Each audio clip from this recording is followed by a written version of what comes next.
A Faculdade Metropolitana de Maringá recebe hoje, dia 9 de março, a visita do desembargador do Tribunal de Justiça do Estado do Paraná, o Dr. Miguel Kifuri Neto, que atualmente mora em Curitiba e participa daqui a instantes da aula inaugural do curso de Direito da Unifama e vem falar para os nossos alunos sobre responsabilidade civil e erro médico. O Dr. Miguel Kifuri Neto, ele é doutor em Direito das Relações Sociais pela PUC de São Paulo, tem publicações de obras e artigos sobre a responsabilidade civil e o erro médico, que é o tema da palestra de hoje. Antes da palestra, o desembargador gentilmente vai conceder uma entrevista. Boa noite, desembargador. Na atualidade, quais são os avanços na área jurídica em torno da discussão da responsabilidade civil e o erro médico? Hoje, indiscutivelmente, essa matéria, quando eu escrevi a minha dissertação de mestrado, há aproximadamente 12, 13 anos atrás, havia poucos operadores do direito, trabalhadores na área do direito, advogados, juízes, promotores, que escreviam sobre o tema. Eram mais médicos, dentistas, com especialização em medicina legal, que escreviam sobre esse tema. Hoje o interesse cresceu muito, os atos médicos crescem muito no Brasil em quantidade. Acontecem no Brasil aproximadamente 1 milhão de atos médicos por dia no Brasil todo. Então, evidentemente, nesse contexto de cirurgias, de tratamentos, de intervenções as mais diversas, também ocorrem resultados que não satisfazem o paciente ou familiares do paciente. Daí o crescimento dessas demandas. Existe uma estimativa de quantas ações existem pedindo indenização por se pensar que exista um erro médico?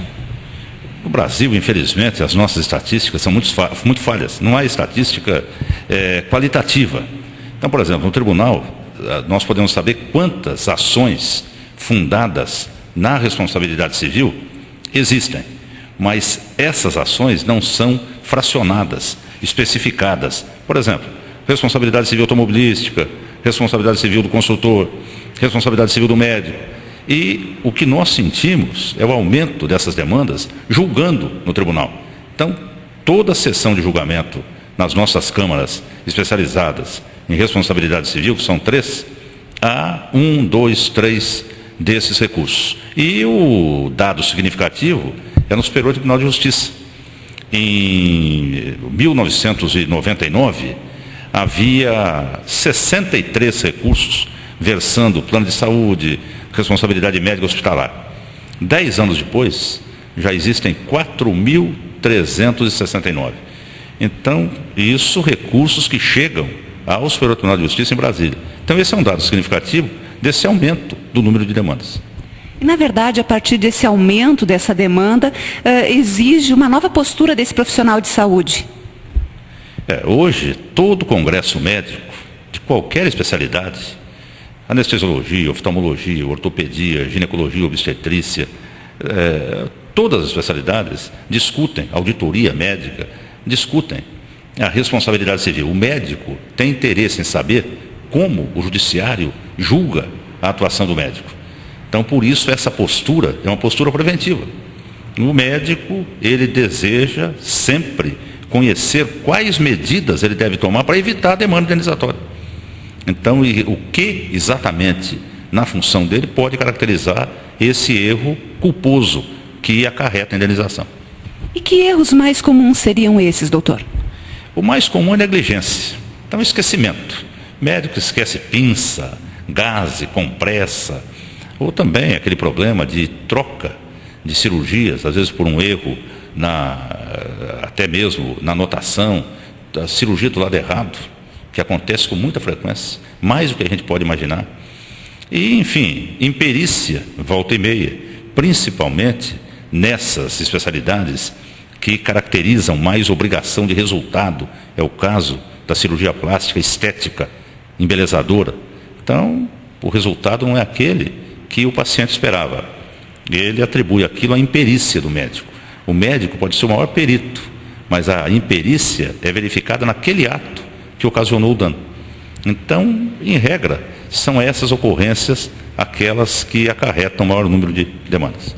E que precauções, os médicos poderiam tomar para evitar esse pedido de indenização?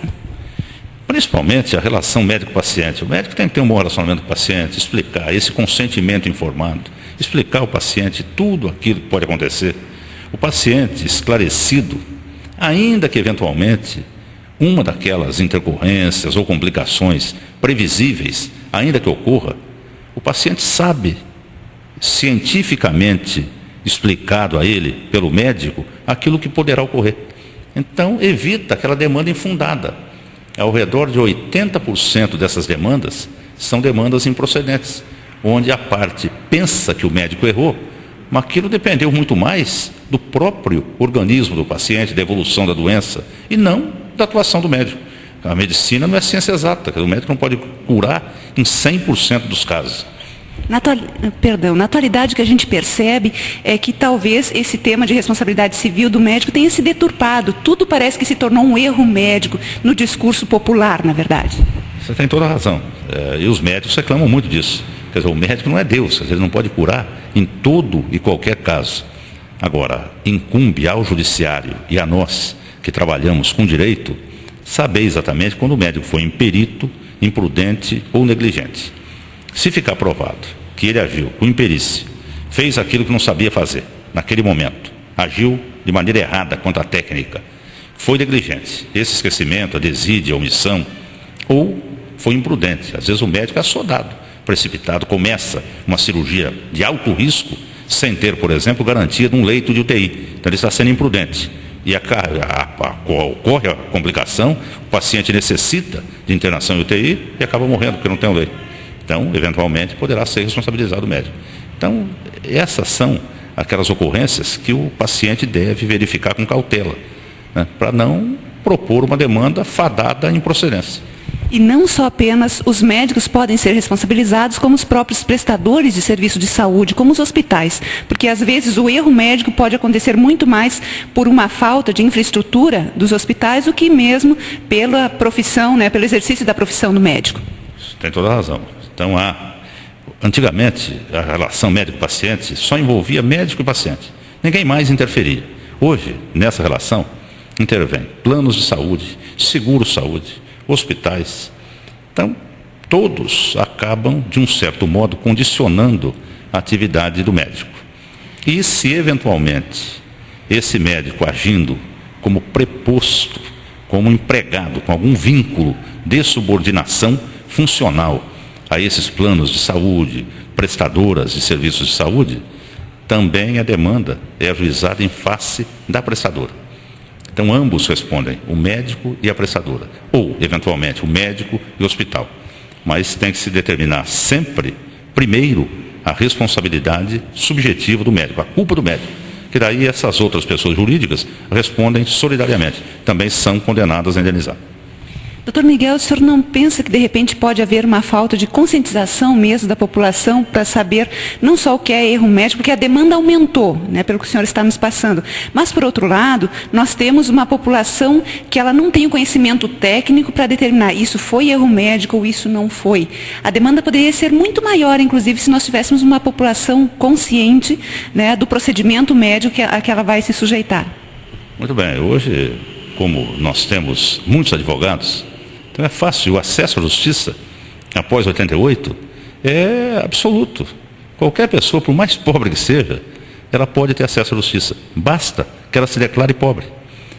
Então, na verdade, é fácil ingressar em juízo. Então, por isso as pessoas, muitas vezes, lançam mão dessa loteria judicial. Quer dizer, dê no que deu, alguma coisa eu posso ganhar.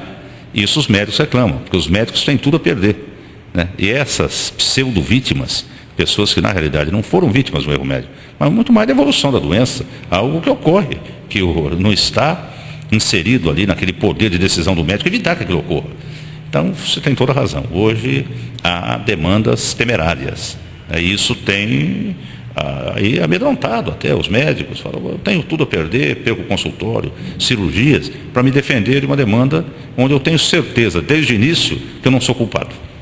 Está certo, então nós conversamos com o desembargador do Tribunal de Justiça do Estado do Paraná, Dr. Miguel Kfouri Neto. Muito obrigada pela sua entrevista e retorne outras vezes à Faculdade Metropolitana de Maringá.